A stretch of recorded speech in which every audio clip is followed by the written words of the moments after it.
we've gone over a lot about anger, and there was a lot of information to process.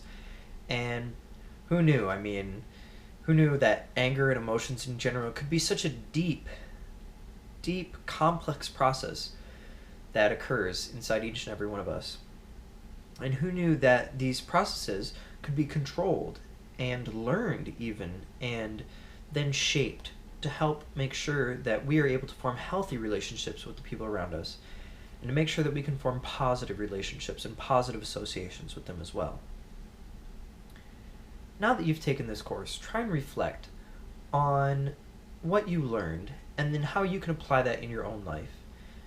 Thinking about making sure that the assignments that you've completed and looked at are going to be maintained and monitored, and how you can remind yourself to review the goals that you set and to review the assignments and add to those essays and make sure that you did that essay week to week for the total of 6 weeks, instead of getting caught up in a busy life and sort of going back to some of those old ways of behaving. Because honestly, if you put the time now into doing those assignments, setting reminders for yourself, making sure that those assignments actually get done, you will have a much more productive and efficient life, and the relationships that you build will be much stronger as a result as well.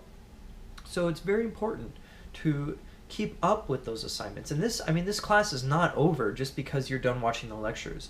This is an ongoing process where you will continually strive to get better. Set new goals for yourself in terms of anger and anger management. Set new records for yourself as you continue to progress in managing your emotions and managing the amount of anger that you experience on a day-to-day basis. And then, of course, managing how you react to that anger and how you use anger constructively and turn it into a strength rather than having it be a limitation or a weakness.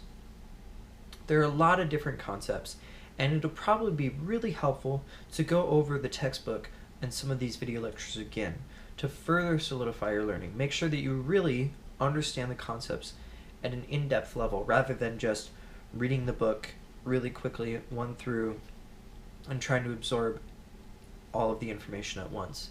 Because as you break it down, as you read it again, new things will come to understanding, and new processes and steps will be made available that you might not have understood the first time. So it is important to review those things again, and it doesn't have to be a full-on read the second time through either. It can be browsing through, skimming, okay, what did I maybe miss last time that I could definitely catch this time? Again, this class is not over. It's going to take practice and it's going to take time in order to manage your anger really well on an efficient level. And as you record and monitor your progress and monitor the amount of anger that you experience every day, you will notice that the amount tends to go down over time, and you will feel better on a day-to-day basis. Thank you for taking this class. I know that I learned a lot, and I hope that you learned a lot as well. So thank you so much for being my student here and learning how to manage the emotion of anger, and potentially you've probably learned a lot about emotions in general, and you can apply this to your life in other areas as well.